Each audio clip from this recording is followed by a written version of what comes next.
Morning, friends. We're on chapter 110, Queequeg in his coffin. Upon searching, it was found that the casks last struck into the hold were perfectly sound, and that the leak must be further off. So it being calm weather, they broke out deeper and deeper, disturbing the slumbers of huge ground-tier butts, and from that black midnight sending those gigantic moles into the daylight above. So deep did they go, and so ancient and corroded and weedy the aspect of the lowermost puncheons, that you almost looked next for some mouldy cornerstone cask containing coins of Captain Noah, with copies of the post placards, vainly warning the infatuated old world from the flood. Tierce after tierce, too, of water and bread and beef and shooks of staves and iron bundles of hoops were hoisted out, till at last the piled decks were hard to get about, and the hollow hull echoed underfoot as if you were treading over empty catacombs, and reeled and rolled in the sea like an air-freighted demijohn. Top-heavy was the ship, as a dinnerless student with all Aristotle in his head. Well was it that the typhoons did not visit them then.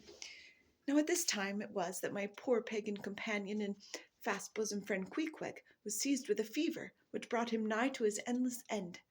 Be it said that in this vocation of whaling, sinecures are unknown, dignity and danger go hand in hand, till you get to be captain. The higher you rise, the harder you toil. So with poor Queequeg, who as harpooner must not only face all the rage of the living whale, but, as we have elsewhere seen, mount his dead back in a rolling sea, and finally descend into the gloom of the hold, and bitterly sweating all day in that subterraneous confinement, resolutely manhandle the clumsiest casks and see to their stowage, to be short among whalemen, the harpooneers of the holders, so called.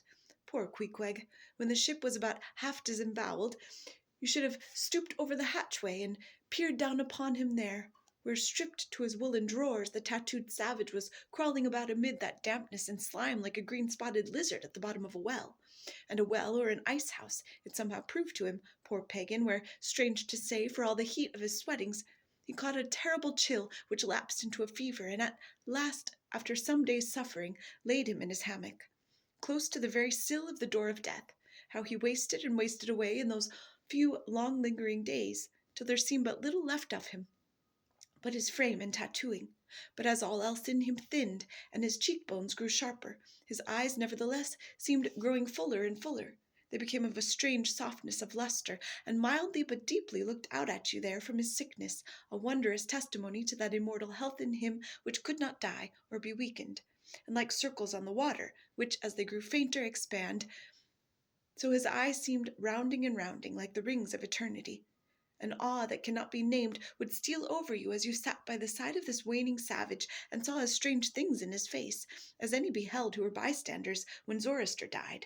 For whatever is truly wondrous and fearful in man never yet was put into words or books, and the drawing nigh of death, which alike levels all, alike impresses all with a last revelation, which only an author from the dead could adequately tell. So that, let us say it again, no dying Chaldee or Greek and had higher and holier thoughts than those whose mysterious shades you saw creeping over the face of poor Queequeg, as he quietly lay in his swaying hammock, and the rolling sea seemed gently rocking him to his final rest, and the ocean's invisible flood-tide lifted him higher and higher towards his destined heaven. Not a man of the crew but gave him up, and as for Queequeg himself, what he thought of his case was forcibly shown by a curious favour he asked. He called one to him in the grey morning watch, when the day was just breaking, and taking his hand, said that while in Nantucket he had chanced to see certain little canoes of dark wood, like the rich war-wood of his native isle, and upon inquiry he had learned that all whalemen who died in Nantucket were laid in those same dark canoes, and that the fancy of being so laid had much pleased him, for it was not unlike the custom of his own race, who after embalming a dead warrior stretched him out in his canoe and so left him to be floated away to the starry archipelagos. For not only do they believe that the stars are isles, but that far beyond all visible horizons their own mild, uncontinented seas interflow with the blue heavens, and so form the white breakers of the Milky Way. He added that he shuddered at the thought of being buried in his hammock, according to the usual sea custom, tossed like something vile to the death-devouring sharks. No, he desired a canoe like those of Nantucket, all the more congenial to him, being a whaleman, that like a whale-boat, these coffin canoes were without a keel, though that involved but uncertain steering and much leeway adown the dim ages. Now when this strange circumstance had made known aft, the carpenter was at once commanded to do Queequeg's bidding, whatever it might include. There was some heathenish coffin-coloured old lumber aboard, which upon a long previous voyage had been cut from the aboriginal groves of the Lackaday Islands, and from these dark planks the coffin was recommended to be made.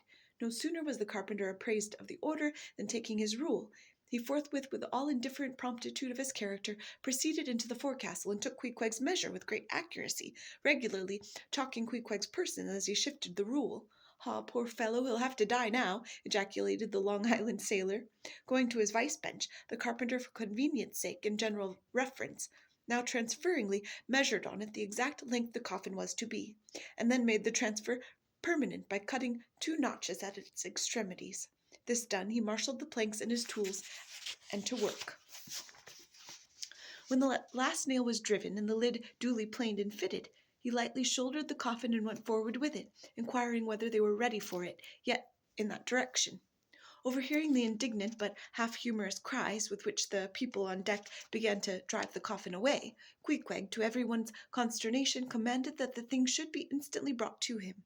Nor was there any denying him, seeing that of all mortals some dying men are the most tyrannical, and certainly, since they will shortly trouble us so little for evermore, the poor fellows ought to be indulged. Leaning over in his hammock, Queequeg long regarded the coffin with an attentive eye. He then called for his harpoon and the wooden stock drawn from it, and then had the iron part placed in the coffin along with one of the paddles of his boat. All by his own request also, biscuits were then ranged round the sides within, a flask of fresh water was placed at the head, and a small bag of woody earth scraped up in the hold at the foot, and a piece of sailcloth being rolled up for the pillow, Queequeg now entreated to be lifted into his final bed, that he might make trial of its comforts, if any it had. He lay without moving a few minutes, then told one to go to his bag and bring out his little gold yojo. Then, crossing his arms on his breast with yojo between, he called for the coffin lid, hatch he called it, to be placed over him. The head part turned over with a leather hinge, and there lay Queequeg in his coffin with little but his composed countenance in view. "Rarmai, it will do. It is easy," he murmured at last, and signed to be replaced in his hammock. But ere this was done, Pip, who had been slyly hovering nearby all this while, drew nigh to him where he lay, and with soft sobbings took him by the hand, and the other holding his tambourine. "Poor rover, will ye never have done with all this weary roving?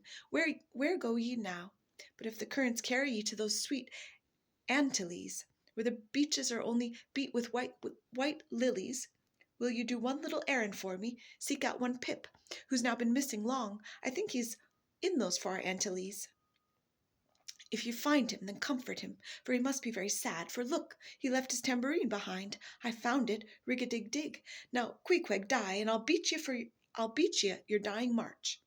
"I have heard," murmured Starbuck, gazing down the scuttle, "that in violent fevers men, all ignorance, have talked in ancient tongues, and that when the mystery is probed, it turns out always that in their wholly forgotten childhood those ancient tongues have been really spoken in their hearing by some lofty scholars. So, to my fond faith, poor Pip, in this strange sweetness of his lunacy, brings heavenly vouchers of all our heavenly homes. Where learned he that but here? Hark, he speaks again, but more wildly now. From 2 and 2, let's make a general of him. Ho, where's his harpoon? Lay it across here. Rig-a-dig-dig, huzzah! For a game now. Oh, for a gamecock, now to sit upon his head and crow. Queequeg dies game. Mind ye that, Queequeg dies game. Take ye good heed of that, Queequeg dies game. I say, game, game, game, but base little Pip, he died a coward. Died all a shiver. Put upon Pip. Hark ye, if you find Pip, tell all the Antilles he's a runaway. A coward, a coward, a coward. Tell them he jumped from a whaleboat. I'd never beat my tambourine over base Pip, and hail him general. If he were once more dying here. No, no, no. Shame upon all cowards. Shame upon them. Let them go drown like Pip, that jumped from a whaleboat. Shame, shame." During all this, Queequeg lay with closed eyes, as if in a dream. Pip was led away, and the sick man was replaced in his hammock. But now that he had apparently made every preparation for death, now that his coffin was proved a good fit, Queequeg suddenly rallied.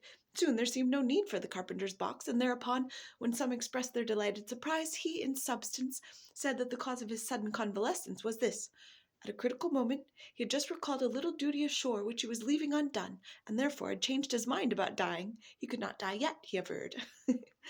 They asked him then whether to live or die was a matter of his own sovereign will and pleasure. He answered, certainly. In a word, it was Queequeg's conceit that if a man made up his mind to live, mere sickness could not kill him. Nothing but a whale or a gale or some violent, ungovernable, unintelligent destroyer of that sort.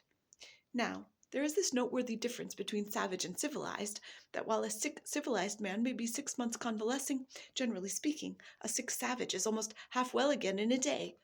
So in good time my Queequeg gained strength, and at length, after sitting on the windlass for a few indolent days, but eating with a vigorous appetite, he suddenly leaped to his feet, threw out arms and legs, gave himself a good stretching, yawned a little bit, and then, springing into the head of his hoisted boat, and poising a harpoon, pronounced himself fit for a fight. With a wild whimsiness, he now used his coffin for a sea chest, and emptying it into his canvas bag of clothes, set them in order there.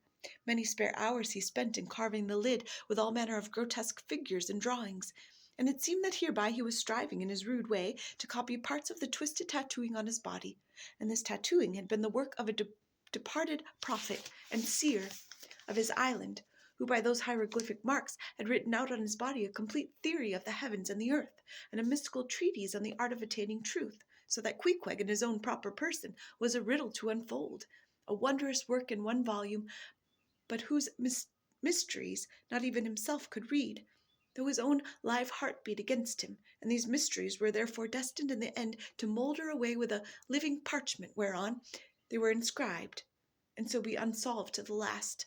And this thought it must have been which suggested to Ahab that wild exclamation of his, when one morning turning away from surveying poor Queequeg, "O devilish tantalization of the gods!" Have a good day, friends.